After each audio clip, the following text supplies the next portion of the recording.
आज मैं आपको एक ऐसी सच्ची कहानी सुनाने जा रहा हूं जो शुरू तो प्यार से होती है, लेकिन खत्म होती है एक ऐसे डरावने मोड़ पर जिसकी कल्पना भी नहीं की जा सकती। ये कहानी है पुणे के एक बड़े इंजीनियरिंग कॉलेज की, जहां तीन युवाओं की जिंदगियां एक दूसरे से इस कदर उलझ गईं कि उनमें से एक ने अंधेरे रास्ते पर चलने का फैसला किया। तो चलिए शुरू करते हैं आज की कहानी को। लेकिन कहानी शुरू करने से पहले अगर आप पहली बार इस चैनल पर आए हैं तो चैनल को सब्सक्राइब करके हमारी इस फैमिली का हिस्सा बन जाइए और प्लीज इस कहानी को पूरा जरूर सुनिए। चलिए अब कहानी की तरफ बढ़ते हैं। पुणे के प्रतिष्ठित इंडियन इंस्टीट्यूट ऑफ टेक्नोलॉजी की कैंटीन में दोपहर का समय था। कैंटीन की चहल पहल के बीच एक टेबल पर विवेक और नेहा बैठे हुए थे। विवेक लंबा, गोरा और अपनी क्लास का मॉनिटर था, जबकि नेहा उसकी क्लासमेट थी जिसके साथ उसकी दोस्ती पिछले 2 साल से थी। विवेक ने अपनी चाय का घूंट लेते हुए कहा, कल वाला प्रोजेक्ट प्रेजेंटेशन तो बहुत अच्छा रहा। प्रोफेसर शर्मा ने तारीफ तक की। नेहा ने मुस्कुराते हुए कहा, वो सब तुम्हारी वजह से हुआ। तुमने जो रिसर्च मटेरियल दिया था उसी से तो मैंने प्रेजेंटेशन तैयार किया था। विवेक ने कहा, अरे तुम तो हर बार मेरी तारीफ करके ही दम लेती हो। असल में तुम्हारी प्रेजेंटेशन स्किल्स बहुत अच्छी हैं। नेहा ने शर्माते हुए कहा, चलो छोड़ो यार, बताओ आज शाम का क्या प्रोग्राम है। विवेक ने कहा, FC रोड पर नया चाट वाला आया है। लोग कह रहे हैं कि उसकी पानी पूरी बहुत अच्छी है। चलते हैं? नेहा ने खुशी से कहा, हाँ जरूर चलते हैं। बहुत दिन हो गए चाट खाए। ये प्यार भरा नजारा देखकर कोई भी खुश हो जाता, लेकिन कैंटीन के दूसरे कोने में बैठी आराधना के लिए ये नजारा बिल्कुल भी अच्छा नहीं था। आराधना भी उनकी ही क्लास में पढ़ती थी और पिछले 1 साल से चुपचाप विवेक को पसंद करती थी। उसकी सहेली प्रिया ने उसकी तरफ देखा और पूछा, क्या हुआ आराधना, आज तो बहुत चुप हो। क्लास में भी कुछ बोली नहीं और अब यहां भी चुपचाप बैठी हो। आराधना ने बिना नजर हटाए कहा, कुछ नहीं, बस देख रही हूं कि कुछ लोगों की जिंदगी कितनी आसान है, सब कुछ मिल जाता है उन्हें। प्रिया ने कहा, अरे यार तू फिर से विवेक के बारे में सोच रही है क्या? उसे भूल जा, देख नहीं रही है, उसकी तो नेहा के साथ अच्छी अंडरस्टैंडिंग है। आराधना ने गुस्से से कहा, अंडरस्टैंडिंग क्या होती है? अभी तो कुछ हुआ नहीं है, कल क्या होगा किसी को पता नहीं। कौन कह सकता है कि विवेक मेरा नहीं हो सकता? प्रिया ने चिंतित होते हुए कहा, तू ऐसी बातें मत किया कर, मैं तुझे समझा रही हूं दोस्त की तरह। विवेक और नेहा एक दूसरे के लिए ही बने हैं, तू अपना दिल किसी और को दे दे। आराधना ने झल्लाकर कहा, मेरा दिल जिसे देना चाहे दूंगी, तुम्हें क्या परेशानी है? और फिर नेहा से मैं कम थोड़े ही हूं, मैं भी टॉपर हूं, मेरे भी ग्रेड्स अच्छे आते हैं। प्रिया ने हार मानते हुए कहा, ठीक है जैसी तू चाहे, लेकिन मैंने तुझे समझाया है, बाद में मत कहना कि दोस्त ने मना नहीं किया। इस बातचीत के बाद आराधना ने विवेक और नेहा की तरफ एक आखिरी नजर डाली और उठकर चली गई। उसके मन में एक तूफान उठ रहा था। शाम के 5 बजे थे। FC रोड पर रौनक शुरू हो गई थी। कॉलेज के स्टूडेंट्स, ऑफिस जाने वाले युवा और परिवार वाले सभी यहां घूमने आ रहे थे। विवेक और नेहा एक चाट की दुकान पर खड़े होकर पानी पूरी खा रहे थे। विवेक ने एक पानी पूरी खाते हुए कहा, सच कहूं तो अगले हफ्ते मेरे मम्मी पापा पुणे आ रहे हैं, वो तुमसे मिलना चाहते हैं। नेहा का चेहरा तुरंत लाल हो गया। उसने कहा, सच्ची? अरे यार मैं तो बहुत नर्वस हो रही हूं, क्या पहनूंगी, क्या बोलूंगी? तुम्हारे मम्मी पापा को क्या पसंद है? विवेक ने हंसते हुए कहा, तुम जैसी हो वैसी ही अच्छी हो, तुम्हें देखकर तो कोई भी खुश हो जाएगा। मेरी मम्मी को तो बस इतना चाहिए कि उनका बेटा खुश रहे। नेहा ने शर्माते हुए कहा, पर फिर भी पहली बार मिलना है ना, कुछ तो सोचना पड़ेगा। तुम्हारे पापा को क्या पसंद है? विवेक ने कहा, मेरे पापा को बस इतना चाहिए कि मैं पढ़ाई में अच्छा करूं, बाकी वो भी तुम्हें पसंद करेंगे, इसमें कोई शक नहीं। विवेक ने प्यार से नेहा के सिर पर हाथ फेरा। ये नजारा सामने सड़क के किनारे खड़ी अपनी स्कूटी पर बैठी आराधना देख रही थी। उसने ये पूरा दृश्य अपनी आंखों से देखा और उसका दिल टूट गया। उसकी आंखों में आंसू आ गए, लेकिन उसने उन्हें रोक लिया। आराधना ने मन ही मन कहा, नहीं ये नहीं हो सकता, विवेक मेरा होना चाहिए, नेहा को हटाना ही होगा। वो वहां से तेजी से स्कूटी चलाकर चली गई। उसके मन में अब एक ही विचार चल रहा था, नेहा को किसी भी तरह विवेक की जिंदगी से बाहर करना। रात के 10 बजे थे। आराधना अपने हॉस्टल के कमरे में अकेली बैठी थी। उसकी आंखें लाल थीं और चेहरा गुस्से से तमतमा रहा था। उसने अपने लैपटॉप पर काला जादू, तंत्र मंत्र मारण क्रिया जैसे शब्द सर्च करने शुरू किए। कई वेबसाइट्स और फोरम्स को पढ़ने के बाद उसे एक फोरम पर कालीचरण नाम के एक तांत्रिक का जिक्र मिला। लोग लिख रहे थे कि वो सिंहगढ़ घाटी के पास रहता है और बहुत शक्तिशाली है, लेकिन उससे डील करना खतरनाक हो सकता है। एक यूजर ने लिखा था, अगर आपको कालीचरण की मदद लेनी है तो सावधान रहें। वो जो चाहे करवा सकता है, लेकिन उसकी कीमत भी चुकानी पड़ती है। दूसरे यूजर ने लिखा, मैंने कालीचरण से संपर्क किया था, लेकिन बाद में पछतावा हुआ। कुछ चीजें ऐसी हैं जिनसे दूर ही रहना चाहिए। आराधना ने हिम्मत जुटाई और उस नंबर पर कॉल कर दिया। फोन कई बजने के बाद एक भारी और डरावनी आवाज में उठा। कौन बोलो? आवाज ने कहा। आराधना का गला सूख गया। उसने हड़बड़ाते हुए कहा, मैं आराधना बोल रही हूं, मुझे मदद चाहिए। उस आवाज ने कहा, मैं कालीचरण बोल रहा हूं, तुझे क्या चाहिए? आराधना ने कहा, मैं चाहती हूं कि एक लड़की मेरी जिंदगी से हट जाए। कालीचरण ने कहा, यहां मोल भाव नहीं होता, जो मैं मांगूंगा वो देना होगा। तैयार है? आराधना ने डरते डरते कहा। हाँ तैयार हूं। कालीचरण ने कहा, कल रात 11 बजे सिंहगढ़ वैली के पास वाले छोटे गांव में आना। अकेली आना, किसी को बताना मत, नहीं तो खामियाजा भुगतना पड़ेगा। इसके बाद लाइन कट गई। आराधना का दिल तेजी से धड़क रहा था।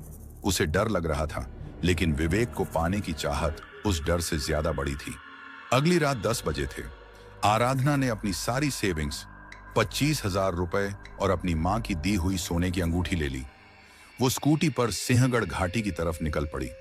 रास्ता बहुत अंधेरा और सुनसान था। सड़क के किनारे लगे पेड़ हवा में हिल रहे थे, जैसे कोई उसे रोकना चाह रहा हो। आधे रास्ते में उसकी स्कूटी की रोशनी टिमटिमाने लगी, जिससे उसका डर और बढ़ गया। आखिरकार वो एक छोटे से गांव के पास पहुंची। गांव के बाहर एक टूटी फूटी झोपड़ी थी, जिसके अंदर से हल्की लाल रोशनी आ रही थी। आराधना ने स्कूटी रोकी और दरवाजा खटखटाया। कुछ देर बाद दरवाजा खुला और सामने एक लंबा दुबला पतला आदमी खड़ा था। उसकी आंखें अंदर धंसी हुई थीं और चेहरे पर निशान थे। उसने आराधना को देखा और एक डरावनी मुस्कान के साथ बोला, अंदर आ। कालीचरण ने कहा। आराधना अंदर गई तो उसने देखा कि कमरे में एक तरफ काली मूर्तियां रखी थीं। दीवारों पर अजीब चित्र बने हुए थे और बीच में एक काले कपड़े पर एक यंत्र बना हुआ था। हवा में अगरबत्ती और सड़े हुए फूलों की महक मिल रही थी। कालीचरण ने कहा, लाओ जो लाना है। आराधना ने कांपते हाथों से पैसे और अंगूठी उसे दी। कालीचरण ने अंगूठी को देखकर कहा, अच्छा सोना है, तेरी मां की यादगार है ना? आराधना ने हैरानी से कहा, हाँ। आपको कैसे पता? कालीचरण ने डरावनी हंसी हंसते हुए कहा, मुझे बहुत कुछ पता है। अब बताओ, उस लड़की का नाम क्या है? आराधना ने कहा, नेहा। उसका नाम नेहा है, वो मेरे कॉलेज में पढ़ती है। कालीचरण ने कहा, और तू क्या चाहती है? सिर्फ परेशानी या पूरी तरह से खत्म? आराधना ने एक पल रुककर कहा, खत्म, पूरी तरह से खत्म। कालीचरण की आंखों में एक अजीब सी चमक आई। उसने कहा, ठीक है, मैं एक कपाल सिद्धि करूंगा। एक ऐसा प्रेत बुलाऊंगा जो बहुत हिंसक और शक्तिशाली है। वो तेरी दुश्मन को उसके शरीर से अलग कर देगा। लेकिन याद रख, एक बार ये प्रेत आजाद हो गया तो इसे काबू करना मुश्किल होगा। तुझे भी इसकी कीमत चुकानी पड़ सकती है। आराधना ने दृढ़ता से कहा, मैं तैयार हूं। कालीचरण ने काले कपड़े से ढकी एक मानव खोपड़ी निकाली। उसने खोपड़ी के ऊपर कुछ जड़ी बूटियां रखी और एक काले बर्तन से कुछ तरल पदार्थ निकालकर उस पर छिड़का। वो जोर जोर से मंत्र पढ़ने लगा। ओम काली काली महाकाली काली के स्वाहा, फलानी की आत्मा को बंधन में लो, उसे नष्ट करो, उसे मार डालो। कमरे का तापमान अचानक गिर गया। आराधना को ठंड लगने लगी। हालांकि बाहर का मौसम गर्म था। उसे ऐसा लगा जैसे कोई अदृश्य शक्ति कमरे में आ गई है। कालीचरण की आवाज और तेज होती गई। उसने अचानक खोपड़ी को ऊपर उठाया और जोर से चिल्लाया, आजा आजा आजा, फलानी के नाम से आजाद हो जा। उसी पल कमरे में एक भयानक चीख सुनाई दी, जो इंसानी नहीं लग रही थी। आराधना की रूह कांप उठी। उसके रोंगटे खड़े हो गए। क्रिया खत्म हुई। कालीचरण का चेहरा थकान से लथपथ था। उसने आराधना की तरफ देखा। उसकी आंखें अब और भी ज्यादा डरावनी लग रही थीं। हो गया, कालीचरण ने कहा, प्रेत अब आजाद है और वो तेरी दुश्मन के पीछे पड़ गया है। अब तू जा। आराधना वहां से भागी। उसे लग रहा था जैसे कोई उसका पीछा कर रहा है। पूरे रास्ते उसे पीछे कदमों की आवाजें सुनाई देती रहीं। नेहा पुणे सिटी के एक अपार्टमेंट में अपने परिवार के साथ रहती थी। उस रात वो अपने कमरे में अकेली सो रही थी। अचानक आधी रात को उसकी आंख खुल गई। उसे लगा जैसे कोई उसके कमरे में है। उसने स्विच ऑन किया, लेकिन कमरा खाली था। वो फिर से सोने की कोशिश करने लगी। तभी उसे दीवार से एक आवाज आई, सर सर सर, जैसे कोई लंबे लंबे नाखूनों से धीरे धीरे खरोंच रहा हो। नेहा की सांसें तेज हो गईं। उसने अपने आप से कहा, शायद चूहा है। हाँ, जरूर चूहा होगा। लेकिन अगले ही पल उसकी नजर कमरे के शीशे पर पड़ी।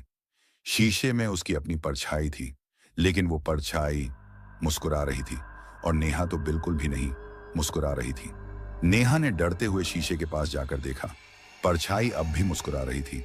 उसने अपना हाथ उठाया, परछाई ने भी हाथ उठाया, लेकिन उसके चेहरे की मुस्कुराहट गायब नहीं हुई। अचानक परछाई ने अपना हाथ आगे बढ़ाया, जैसे शीशे के पार आना चाहती हो। नेहा पीछे हट गई और जोर से चीखी। उसकी मां कमरे में दौड़ी आई। क्या हुआ बेटा, क्यों चिल्ला रही हो? नेहा ने डरते हुए कहा।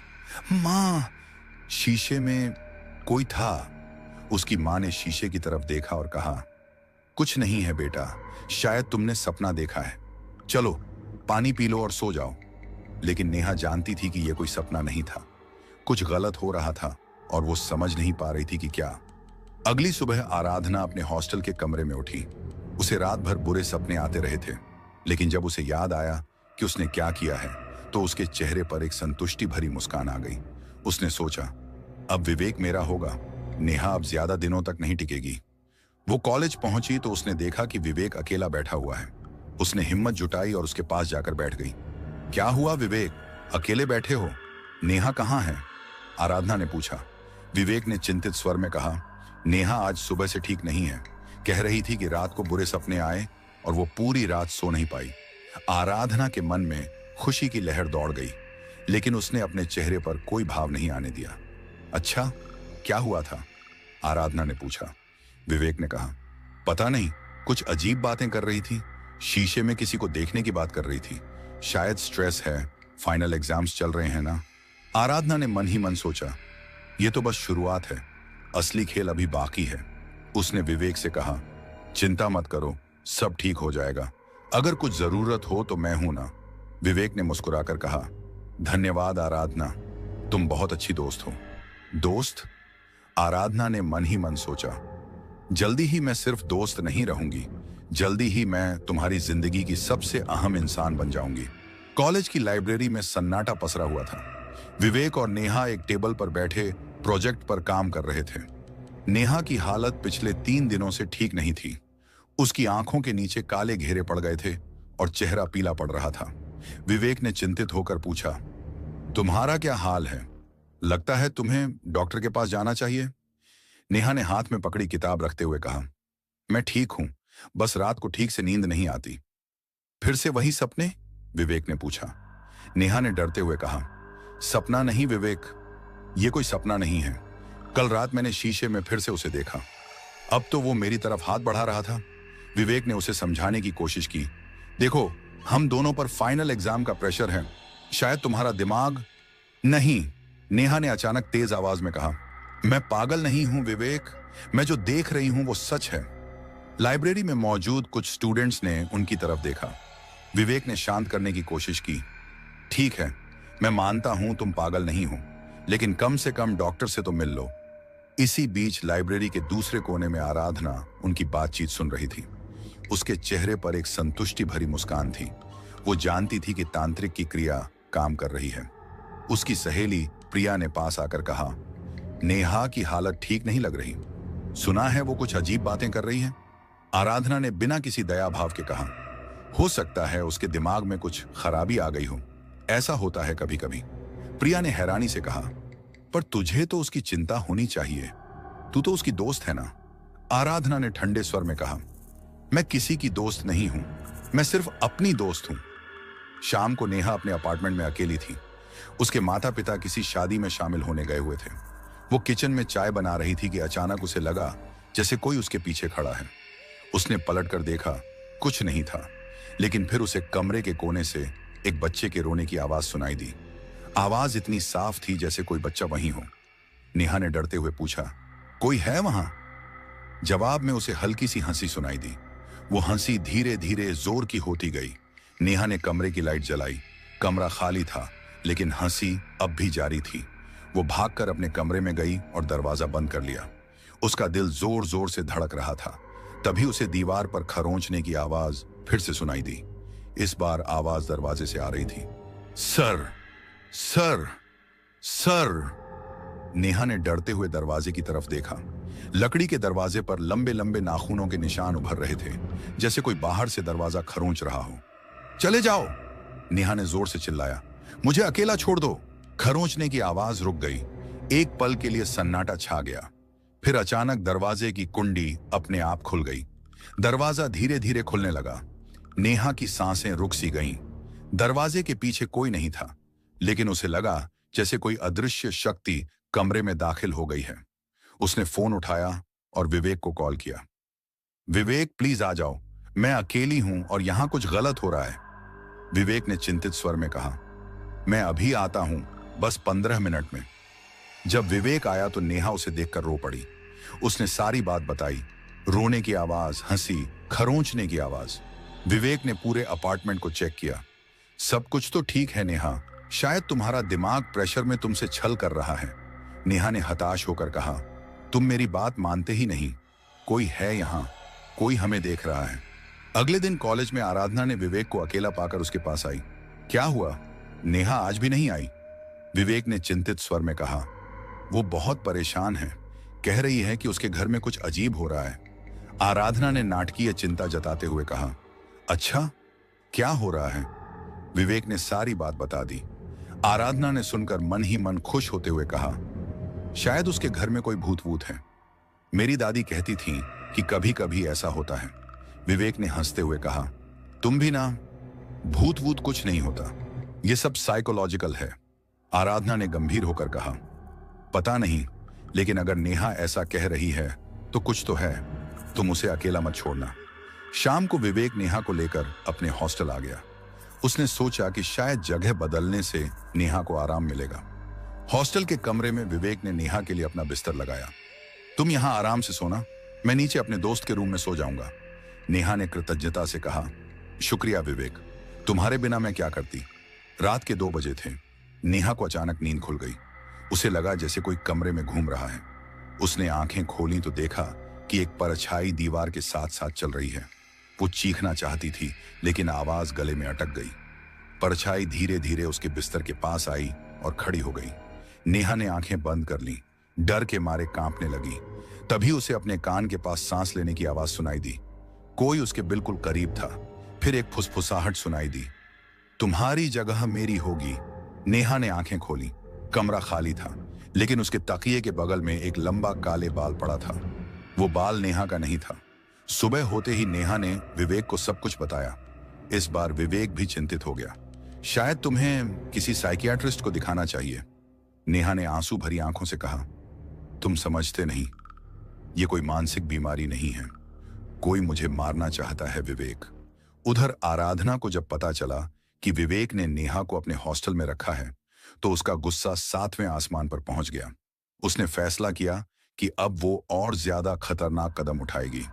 वो फिर से कालीचरण के पास गई। इस बार तांत्रिक ने उसे एक काला धागा दिया और कहा, इसे विवेक के कमरे के आसपास कहीं रख देना, इससे प्रेत को और ताकत मिलेगी।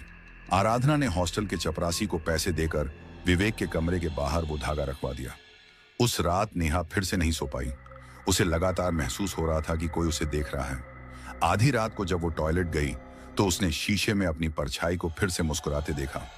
इस बार परछाई ने उसकी तरफ इशारा किया और फुसफुसाया, तुम्हारा समय खत्म हो रहा है। नेहा ने जोर से चीख मारी। विवेक और दूसरे छात्र दौड़े आए। नेहा बेहोश पड़ी थी। जब उसे होश आया तो वो हॉस्पिटल के बेड पर थी। डॉक्टर ने विवेक से कहा, उसे गहरा सदमा लगा है, हम कुछ टेस्ट कर रहे हैं। विवेक हैरान था। अब उसे भी लगने लगा था कि कुछ तो गलत हो रहा है। उसने नेहा से पूछा, तुमने मुझे बताया था ना कि तुम्हें शीशे में कोई दिखता है, क्या तुम उसे अभी भी देख रही हो? नेहा ने आंसू भरी आंखों से कहा, हाँ, और अब वो मुझसे बात भी कर रहा है।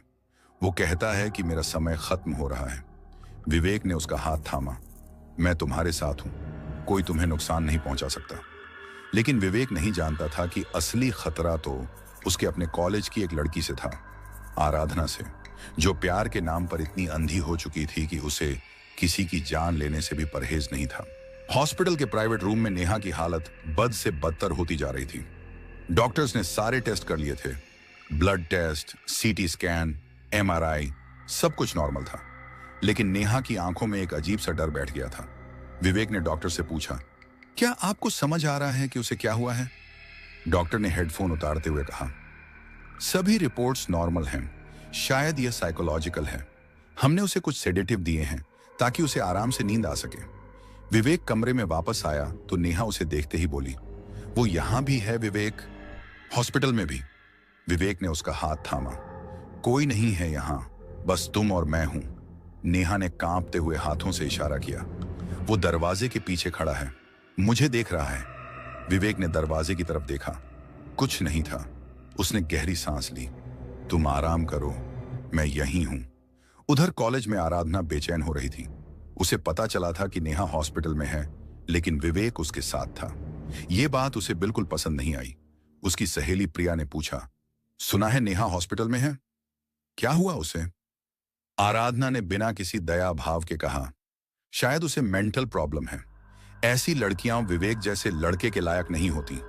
प्रिया हैरान हो गई। तू क्या बोल रही है आराधना? तुझे नेहा की कोई चिंता ही नहीं है?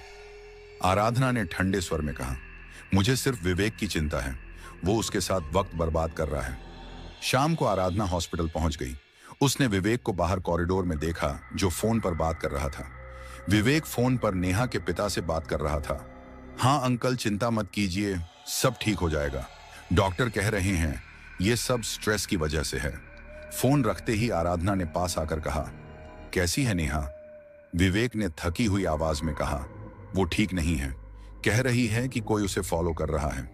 आराधना ने नाटकीय चिंता जताते हुए कहा, शायद ये कोई भूत प्रेत का मामला है। मेरी दादी कहा करती थी कि कभी कभी बुरी शक्तियां इंसानों को अपना शिकार बना लेती हैं। विवेक ने हंसते हुए कहा, तुम भी ना, वैज्ञानिक युग में ऐसी बातें। आराधना ने गंभीर होकर कहा, विज्ञान अभी तक सब कुछ नहीं समझ पाया है। हो सकता है नेहा पर किसी ने कोई बुरी नजर डाल दी हो। विवेक ने इस बात को गंभीरता से नहीं लिया, लेकिन आराधना की बात उसके दिमाग में घर कर गई। रात के समय हॉस्पिटल का माहौल डरावना हो गया था। नेहा को सेडेटिव दिया गया था, इसलिए वो सो गई थी। विवेक उसके बगल वाली कुर्सी पर सो रहा था। अचानक आधी रात को विवेक की नींद खुल गई। उसे लगा जैसे कोई कमरे में है। उसने आंखें खोली तो देखा कि नेहा का बेड खाली है। विवेक की नींद एकदम उड़ गई। वो उठा और कमरे के बाथरूम की तरफ देखा। दरवाजा बंद था। उसने दरवाजा खटखटाया। नेहा, तुम ठीक हो? अंदर से कोई जवाब नहीं आया। विवेक ने दरवाजा धक्का देकर खोला तो हैरान रह गया। नेहा शीशे के सामने खड़ी थी और अपने आप से बातें कर रही थी। हाँ, मैं समझ गई, मुझे जाना होगा, विवेक ने पुकारा। नेहा, क्या हो रहा है तुम्हें? नेहा ने धीरे धीरे मुड़कर देखा। उसकी आंखों में कोई जान नहीं थी। वो मुझे बुला रहा है, मुझे जाना होगा। विवेक ने उसे पकड़कर बेड पर लिटाया। नेहा की आंखें बंद हो गईं और वो फिर से सो गई। विवेक हैरान था, क्या वाकई में कुछ अलौकिक हो रहा था? अगले दिन जब नेहा को डिस्चार्ज किया गया तो विवेक उसे सीधे अपने घर ले गया। उसने अपने माता पिता को सब कुछ बताया। विवेक की मां ने नेहा को गले लगाया। घबराओ मत बेटा, अब तुम हमारे साथ हो, कोई तुम्हें नुकसान नहीं पहुंचा सकता। लेकिन उस रात फिर कुछ अजीब हुआ। विवेक के घर में भी नेहा को वही आवाजें सुनाई देने लगी। इस बार आवाजें और ज्यादा साफ थीं। तुम्हें मरना होगा, तभी विवेक आजाद होगा। नेहा ने विवेक को सब कुछ बताया। विवेक अब पूरी तरह से परेशान हो चुका था। उसने एक काम किया, वो आराधना के पास पहुंचा। तुमने कहा था ना कि हो सकता है ये कोई अलौकिक चीज हो, विवेक ने पूछा। आराधना ने मन ही मन खुश होते हुए कहा, हाँ, मैंने सुना है कि सिंहगढ़ के पास एक तांत्रिक रहता है, शायद वो मदद कर सकता है। विवेक ने हिचकिचाते हुए कहा, पर मैं ऐसी चीजों पर यकीन नहीं करता। आराधना ने कहा, जब सब दवाइयां फेल हो जाएं तो लोग ईश्वर की शरण में जाते हैं, शायद ये वैसा ही मामला है। विवेक ने फैसला किया कि वो उस तांत्रिक से मिलेगा। उसने आराधना से पूछा, क्या तुम मुझे उसके पास ले चलोगी? आराधना के मन में खुशी की लहर दौड़ गई। ये तो उसकी प्लानिंग से भी बेहतर हो रहा था। हाँ, कल शाम चलते हैं, जब विवेक ने नेहा को बताया कि वो एक तांत्रिक के पास जा रहा है, तो नेहा ने उसे रोकने की कोशिश की। मत जाओ विवेक, मुझे डर लग रहा है। विवेक ने उसे समझाया, अगर इससे तुम्हारा भला होगा तो मैं हर संभव कोशिश करूंगा। अगली शाम विवेक और आराधना सिंहगढ़ की तरफ निकल पड़े। रास्ते में आराधना ने नाटक किया जैसे उसे रास्ता याद नहीं है। शायद यही रास्ता है, आराधना ने अनिश्चित स्वर में कहा। विवेक ने पूछा, तुम यहां पहले आ चुकी हो? आराधना ने झट से कहा, नहीं, मैंने सिर्फ सुना है लोगों से। आखिरकार वो उसी झोपड़ी के सामने पहुंचे। कालीचरण दरवाजे पर खड़ा था, जैसे वो उनके आने का इंतजार कर रहा हो। अंदर आओ, कालीचरण ने अपनी डरावनी आवाज में कहा। विवेक ने अंदर जाकर सब कुछ बताया। नेहा को आवाजें सुनाई देना, शीशे में परछाई दिखना, सब कुछ। कालीचरण ने एक थाली में कुछ चावल फेंके और गंभीर होकर कहा, तुम्हारी प्रेमिका पर एक शक्तिशाली प्रेत का साया है। अगर जल्दी कुछ नहीं किया गया तो वो उसकी जान ले लेगा। विवेक की सांसें तेज हो गईं। क्या कर सकते हैं आप? कालीचरण ने आराधना की तरफ एक मतलब भरी नजर देखकर कहा, मैं एक अनुष्ठान कर सकता हूं, लेकिन उसके लिए तुम्हें एक बलि देनी होगी। विवेक ने डरते हुए पूछा, किसकी बलि? कालीचरण ने डरावनी हंसी हंसी, किसी जानवर की, काले बकरे की, लेकिन तुम्हें पैसे भी चाहिए होंगे।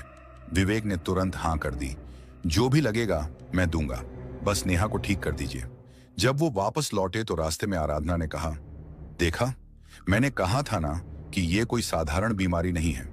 विवेक ने कृतज्ञता से कहा, तुम्हारा शुक्रिया आराधना, तुमने नेहा की जान बचाने में मेरी मदद की। आराधना ने मन ही मन सोचा, जान बचाने में नहीं, जान लेने में मदद की है। उस रात जब विवेक सो रहा था तो उसे सपना आया। सपने में नेहा एक अंधेरी गुफा में फंसी थी और मदद के लिए चिल्ला रही थी, और गुफा के बाहर आराधना खड़ी हंस रही थी। विवेक की नींद खुल गई। उसके मन में एक सवाल उठ रहा था, क्या आराधना वाकई में उनकी मदद कर रही थी या फिर कुछ और चल रहा था? लेकिन अब तक बहुत देर हो चुकी थी। कालीचरण का बुलाया हुआ प्रेत अब पूरी तरह से शक्तिशाली हो चुका था। विवेक के घर का माहौल अब पूरी तरह बदल चुका था। नेहा अब चुपचाप एक कोने में बैठी रहती, बिना बोले, बिना हिले। उसकी आंखों में वो चमक गायब हो चुकी थी जो विवेक को पहली बार में ही आकर्षित कर गई थी। विवेक की मां प्रिया ने चिंतित होकर कहा, बेटा, मुझे लगता है हमें नेहा को किसी अच्छे हॉस्पिटल में दिखाना चाहिए। यह सब देखकर मेरा दिल दहल जाता है। विवेक ने हताश स्वर में कहा, मम्मी, हम सब कुछ कर चुके, डॉक्टर्स, टेस्ट, दवाइयां, सब फेल हो चुके हैं। अब बस वही तांत्रिक ही उम्मीद है। उधर कॉलेज में आराधना की हरकतें और भी शातिर होती जा रही थी। वो अब खुलकर विवेक के साथ वक्त बिताने लगी। कैंटीन में, लाइब्रेरी में, क्लास में, हर जगह वो विवेक के साथ दिखती। विवेक के दोस्त राहुल ने एक दिन उसे अलग ले जाकर कहा, भाई थोड़ा संभल कर, आराधना के इरादे साफ नहीं लग रहे। विवेक ने थकी हुई आवाज में कहा, तू समझ नहीं सकता राहुल, उसने नेहा की मदद की है। अगर वो न होती तो शायद मुझे तांत्रिक का पता ही नहीं चलता। राहुल ने सिर हिलाया, मैं तुझे समझता हूं भाई, लेकिन फिर भी आंखें खुली रखना। इस बीच नेहा की हालत और भी बिगड़ने लगी। अब वो सिर्फ आवाजें ही नहीं सुनती थी, बल्कि उसे चीजें भी दिखाई देने लगी थी। एक रात जब विवेक सो रहा था, नेहा अचानक चीखती हुई उठ बैठी, वो यहां है, वो मेरे सामने खड़ा है। विवेक ने तुरंत लाइट जलाई। कमरा खाली था। कोई नहीं है नेहा, बस तुम्हारा दिमाग है जो तुम्हें धोखा दे रहा है। नेहा ने कांपते हुए हाथों से बिस्तर के पास इशारा किया। वो लाल आंखें, उसकी लाल आंखें मुझे देख रही हैं। विवेक ने उसे चुप कराने की कोशिश की, लेकिन नेहा का डर असली था। उस रात के बाद से नेहा ने सोना ही छोड़ दिया। वो रात भर जागती रहती, आंखें दरवाजे पर गड़ाए हुए। अगले दिन विवेक ने आराधना को फोन किया, तुम्हारे उस तांत्रिक ने कहा था ना कि वो अनुष्ठान करेगा, कब करेगा वो? आराधना ने मन ही मन मुस्कुराते हुए कहा, वो कल रात को अनुष्ठान करेगा, लेकिन उसने कहा है कि तुम्हें फिर से आना होगा और तुम्हें नेहा का कोई निजी सामान लेकर आना होगा। विवेक ने पूछा, किस तरह का सामान? कोई भी ऐसी चीज जो हमेशा नेहा के पास रहती हो, आराधना ने कहा। विवेक ने नेहा की एक पुरानी डायरी और उसकी एक साड़ी ले ली जो उसे उसकी दादी ने दी थी। जब विवेक ने नेहा से ये चीजें मांगी तो नेहा ने अचानक से उसे पकड़ लिया। मत जाओ विवेक, वो तुम्हें धोखा दे रहे हैं, मैंने सपना देखा है। विवेक ने उसे समझाया, सब ठीक हो जाएगा नेहा, बस ये आखिरी कोशिश है। नेहा की आंखों में आंसू थे। वो तुम्हें मुझसे दूर करना चाहते हैं, मैं जानती हूं। शाम को विवेक और आराधना फिर से सिंहगढ़ की तरफ निकले। इस बार रास्ता विवेक को याद हो गया था। कालीचरण उनका इंतजार कर रहा था। लाओ वो सामान, कालीचरण ने कहा। विवेक ने डायरी और साड़ी दी। कालीचरण ने उन्हें एक काले कपड़े में लपेटा और एक बड़े से बर्तन में डाल दिया। अब तुम दोनों बाहर जाओ, कालीचरण ने आदेश दिया। मैं अकेले में अनुष्ठान करूंगा। विवेक और आराधना बाहर आ गई। विवेक बेचैन हो रहा था। क्या सच में यह काम करेगा? आराधना ने आश्वासन दिया, जरूर करेगा, मुझे उस पर भरोसा है। अंदर कालीचरण ने नेहा की डायरी जलाई और कुछ मंत्र पढ़े। हवा में एक अजीब सी गंध फैल गई। इसी समय विवेक के घर में नेहा को एक भयानक दर्द उठा। वो जमीन पर गिर पड़ी और चीखने लगी। विवेक की मां दौड़ी आई। क्या हुआ बेटा, क्या हुआ तुझे? नेहा की आंखें लाल हो गई थीं। वो मुझे जला रहा है, मेरी आत्मा को जला रहा है। विवेक की मां ने तुरंत विवेक को फोन किया, लेकिन नेटवर्क नहीं मिल रहा था। सिंहगढ़ के इलाके में नेटवर्क कमजोर था। अनुष्ठान खत्म होने के बाद कालीचरण बाहर आया। हो गया, अब तुम्हारी प्रेमिका ठीक हो जाएगी। विवेक ने राहत की सांस ली। शुक्रिया, बहुत शुक्रिया। कालीचरण ने आराधना की तरफ देखा। लेकिन याद रखना, कभी कभी इलाज में थोड़ा दर्द होता है। जब विवेक घर पहुंचा तो नेहा बिस्तर पर पड़ी थी। उसकी हालत और भी बदतर हो चुकी थी। विवेक की मां ने गुस्से में कहा, कहां थे तुम? नेहा की हालत बिगड़ गई है, उसे भयानक दर्द हुआ है।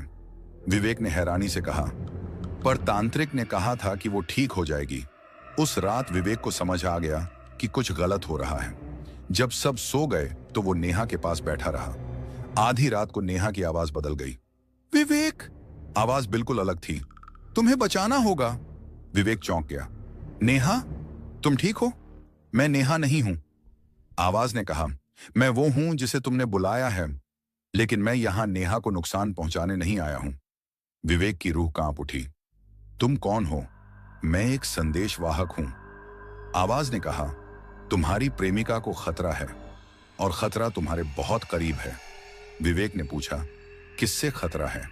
उस लड़की से जो तुम्हारे साथ तांत्रिक के पास आती है, आवाज ने कहा। वो ही है जिसने मुझे बुलाया है। विवेक का दिल धड़क रहा था। आराधना? पर क्यों? प्यार के नाम पर? आवाज ने कहा। पागलपन के नाम पर। तुम्हें जल्दी करना होगा, वरना नेहा की जान चली जाएगी।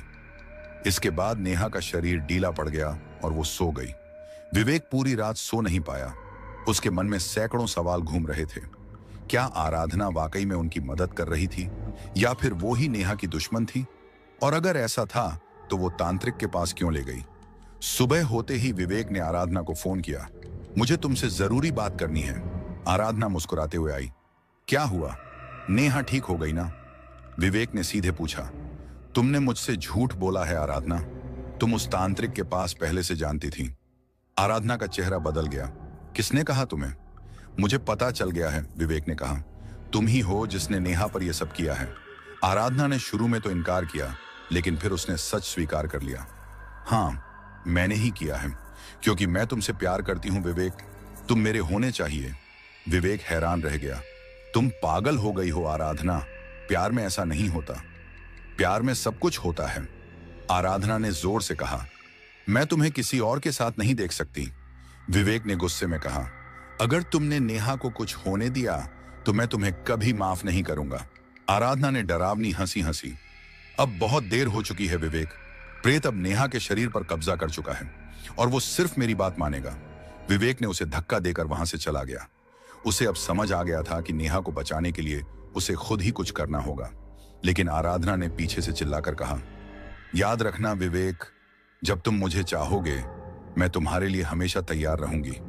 विवेक सीधे घर पहुंचा। नेहा अब भी बिस्तर पर पड़ी थी। जब उसने आंखें खोली तो विवेक को लगा कि वो अब नेहा नहीं रही। आंखों में एक अजीब सी चमक थी। विवेक, नेहा की आवाज में एक अजीब सी मिठास थी। तुम आ गए? विवेक ने पूछा। तुम ठीक हो नेहा? नेहा मुस्कुराई। मैं अब पहले से भी बेहतर हूं। अब मैं समझ गई हूं कि असली प्यार क्या होता है। विवेक की रूह कांप उठी। उसे लगा जैसे वो नेहा नहीं बल्कि कोई और है जो उससे बात कर रहा है। विवेक के घर का माहौल अब पूरी तरह बदल चुका था। नेहा अब बिस्तर से उठकर बैठ सकती थी। बातें कर सकती थी, लेकिन वो पहले जैसी नहीं थी। उसकी हरकतें, उसकी बातें करने का तरीका, यहां तक कि उसकी चाल भी बदल गई थी। विवेक की मां प्रिया ने चुपके से विवेक से कहा, बेटा, कुछ तो गड़बड़ है। ये नेहा नहीं लग रही, जैसे कोई और ही उसके शरीर में घुस गया हो। विवेक ने गहरी सांस ली। मम्मी, मुझे पता है, लेकिन हम क्या कर सकते हैं। उस रात खाने की टेबल पर नेहा का व्यवहार और भी अजीब था। वो ऐसा खाना खा रही थी जो पहले कभी नहीं खाती थी, और ऐसी बातें कर रही थी जो उसके स्वभाव के बिल्कुल विपरीत थी। विवेक, नेहा ने अचानक कहा, तुम्हें पता है मैं आज क्या सोच रही थी? हमें शादी कर लेनी चाहिए, जल्दी से। विवेक हैरान रह गया। नेहा हमेशा कहती थी कि पहले उनकी पढ़ाई पूरी हो, फिर नौकरी लगे, उसके बाद ही शादी के बारे में सोचेंगे।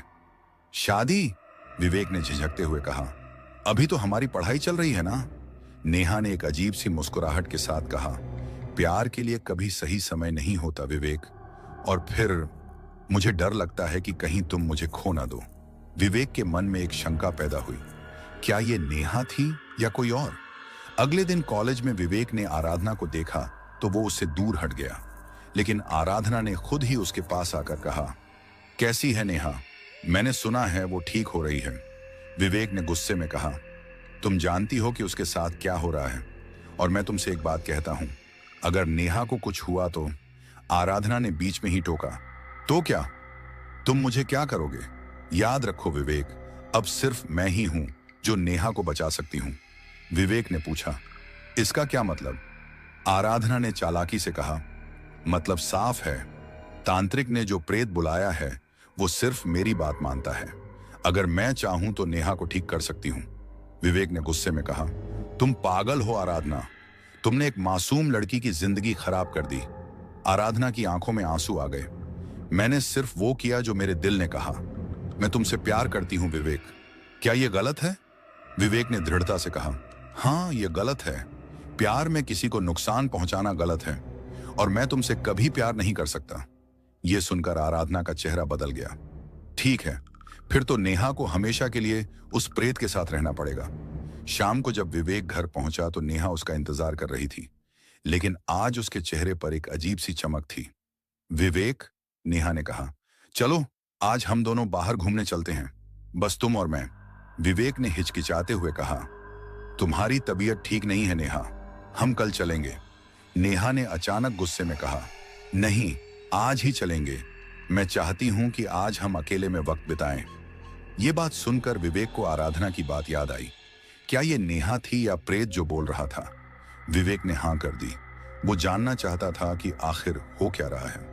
वो दोनों खड़कवासला झील के पास गए। शाम का समय था और झील के किनारे बहुत कम लोग थे। नेहा ने अचानक कहा, विवेक, क्या तुम मुझसे प्यार करते हो?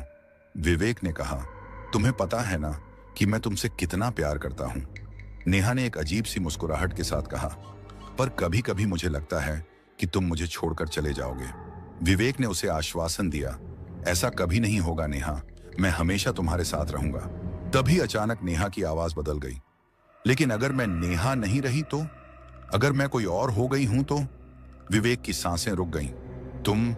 तुम कौन हो? नेहा की आंखें अचानक लाल हो गईं। मैं वो हूं जिसे तुम्हारी दोस्त ने बुलाया है। मैं वो प्रेत हूं जो नेहा के शरीर में घुस गया है। विवेक का दिल जोर से धड़कने लगा। कृपया नेहा को छोड़ दो, उसने तुम्हारा कुछ नहीं बिगाड़ा। प्रेत ने नेहा के शरीर से हंसते हुए कहा, अब बहुत देर हो चुकी है, मैं यहां से तब तक नहीं जाऊंगा जब तक आराधना नहीं कहती। विवेक ने गुस्से में कहा, पर क्यों? तुम्हें क्या मिलेगा इसमें? मुझे आजादी मिलेगी, प्रेत ने कहा। आराधना ने वादा किया है कि अगर मैं नेहा की जान ले लूंगा तो वो मुझे आजाद कर देगी। विवेक ने हाथ जोड़े, कृपया, मैं तुम्हें कुछ भी दूंगा, बस नेहा को छोड़ दो। प्रेत ने नेहा के शरीर से डरावनी हंसी हंसी। तुम्हारे पास ऐसा क्या है जो मुझे दे सकते हो? मैं तो एक प्रेत हूं। विवेक ने अचानक एक विचार आया, अगर मैं आराधना को मना लूं, अगर वो तुम्हें आजाद कर दे? प्रेत चुप हो गया। तुम ऐसा कर सकते हो? मैं कोशिश करूंगा, विवेक ने कहा, लेकिन इसके लिए तुम्हें मुझे वक्त देना होगा। प्रेत ने सोचा और फिर कहा, ठीक है, मैं तुम्हें 3 दिन का वक्त देता हूं। अगर 3 दिन में आराधना ने मुझे आजाद नहीं किया तो मैं नेहा की जान ले लूंगा। इसके बाद नेहा का शरीर ढीला पड़ गया और वो बेहोश होकर गिर पड़ी। विवेक ने उसे उठाया और घर ले गया। अगले दिन विवेक ने आराधना से मिलने का फैसला किया। वो जानता था कि यह आसान नहीं होगा। आराधना उसके फोन का इंतजार कर रही थी। मैं जानती थी कि तुम मुझे फोन करोगे, विवेक ने कहा। हमें बात करनी होगी, कहीं मिल सकते हैं। वो दोनों कॉलेज के पीछे बने एक पार्क में मिले। आराधना के चेहरे पर एक विजयी भाव था।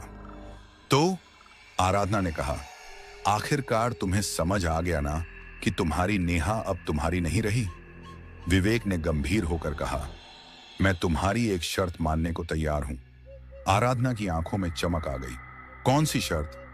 तुम उस प्रेत को आजाद कर दो, विवेक ने कहा, और नेहा को ठीक कर दो। इसके बाद मैं तुम्हारे साथ रहूंगा। आराधना ने शक भरी नजरों से देखा। तुम सच कह रहे हो? तुम मेरे साथ रहोगे? विवेक ने सिर हिलाया। हां, लेकिन सिर्फ तभी जब नेहा पूरी तरह ठीक हो जाए। आराधना ने सोचा और फिर मुस्कुराई। ठीक है, लेकिन एक शर्त है।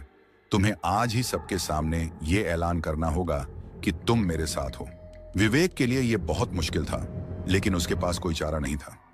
ठीक है, मैं करूंगा। उस दिन कॉलेज की कैंटीन में विवेक ने आराधना के साथ बैठकर खाना खाया। सब हैरान थे। विवेक के दोस्त राहुल ने उसे अलग ले जाकर पूछा, भाई तुझे पागलपन तो नहीं हो गया? ये क्या कर रहा है तू? विवेक ने दुखी स्वर में कहा, मजबूरी है भाई, मैं नेहा को बचा रहा हूं। राहुल ने समझदारी दिखाई। ठीक है भाई, मैं तेरे साथ हूं। शाम को आराधना विवेक के साथ सिंहगढ़ की तरफ चली। वो बहुत खुश थी। उसकी मंजिल आखिरकार पूरी हो रही थी। कालीचरण उनका इंतजार कर रहा था। तो उसने कहा, तुमने फैसला कर लिया? आराधना ने कहा, हां, अब तुम उस प्रेत को आजाद कर दो। कालीचरण ने एक अनुष्ठान शुरू किया। इस बार विवेक को अंदर रहने की इजाजत थी। उसने देखा कि कैसे कालीचरण ने कुछ मंत्र पढ़े और एक काले कपड़े को जलाया। हो गया, कालीचरण ने कहा, प्रेत अब आजाद है। तुम्हारी प्रेमिका ठीक हो जाएगी। विवेक ने राहत की सांस ली। शुक्रिया। लेकिन जब वो लौटकर घर पहुंचे तो नेहा की हालत और भी बिगड़ चुकी थी। वो बेहोश पड़ी थी और उसके होंठ नीले पड़ रहे थे। विवेक की मां रो रही थी। क्या हुआ है इसे? ये तो मर रही है।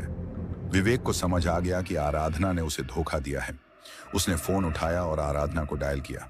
तुमने धोखा दिया, विवेक ने गुस्से में कहा। आराधना ने हंसते हुए कहा, धोखा नहीं दिया विवेक, प्रेत तो आजाद हो गया है, लेकिन नेहा की आत्मा भी तो उसके साथ चली गई है। विवेक का दिल टूट गया।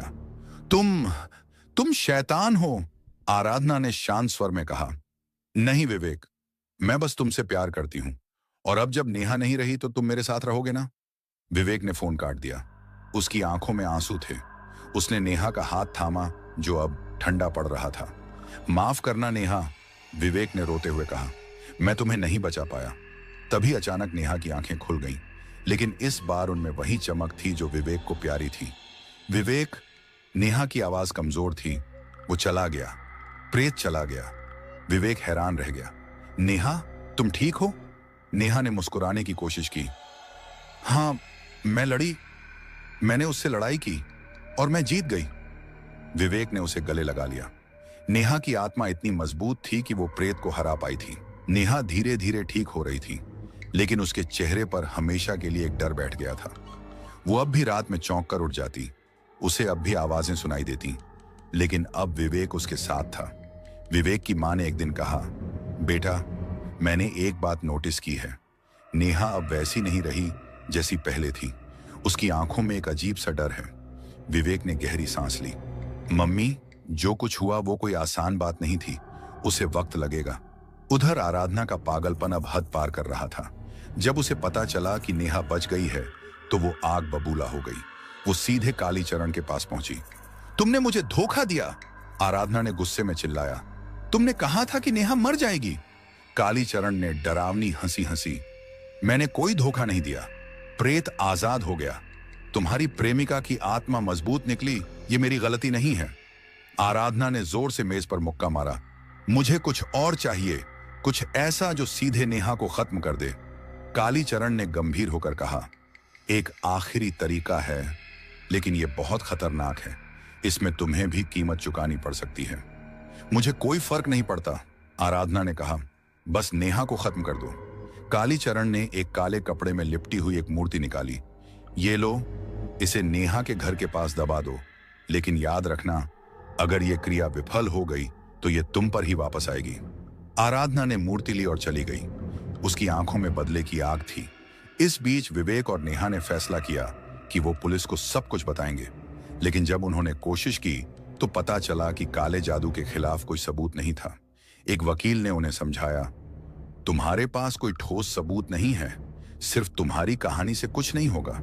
नेहा ने निराश होकर कहा, तो क्या हम कुछ नहीं कर सकते? क्या आराधना सच में बच जाएगी? विवेक ने उसका हाथ थामा। नहीं, हम हार नहीं मानेंगे, हम किसी और तरह से उसे रोकेंगे। उस रात आराधना ने नेहा के घर के पास वो मूर्ति दबा दी। जैसे ही उसने मूर्ति को जमीन में दबाया, एक अजीब सी ठंडी हवा का झोंका आया और आराधना को लगा जैसे कोई उसके पीछे खड़ा है। वो डर कर वहां से भागी, लेकिन उस रात से उसके साथ अजीब घटनाएं होने लगी। पहले तो उसे अपने कमरे में कदमों की आवाज सुनाई देती, फिर उसे शीशे में अपने साथ एक और शक्ल दिखाई देने लगी। एक रात तो उसने देखा कि उसकी परछाई उससे अलग होकर चल रही है। आराधना डर गई। उसने कालीचरण को फोन किया। क्या हो रहा है? मुझे डर लग रहा है। कालीचरण ने कहा, मैंने तुम्हें चेतावनी दी थी, क्रिया विफल हो गई है और अब वो तुम पर वापस आ रही है। आराधना ने गुहार लगाई, कुछ करो, मुझे बचाओ। कालीचरण ने ठंडे स्वर में कहा, अब कुछ नहीं हो सकता, जो बोया है वही काटना होगा। इस बीच नेहा की हालत में अचानक सुधार होने लगा। वो रात को सोने लगी, उसे आवाजें आनी बंद हो गईं। यहां तक कि उसकी आंखों से वो डर भी गायब हो रहा था। विवेक ने एक दिन पूछा, तुम्हें अब वो आवाजें सुनाई देती हैं? नेहा ने मुस्कुराकर कहा, नहीं, सब कुछ ठीक हो गया है, जैसे कोई बुरी शक्ति चली गई हो। विवेक को समझ नहीं आ रहा था कि अचानक ये सुधार क्यों हो रहा है, लेकिन वो खुश था कि नेहा ठीक हो रही थी। एक शाम जब विवेक और नेहा पार्क में टहल रहे थे, उन्हें आराधना दिखाई दी, लेकिन वो पहले जैसी नहीं लग रही थी। उसके कपड़े मैले थे, बाल बिखरे हुए थे और वो अपने आप से बातें कर रही थी। वो देखो, नेहा ने डरते हुए कहा।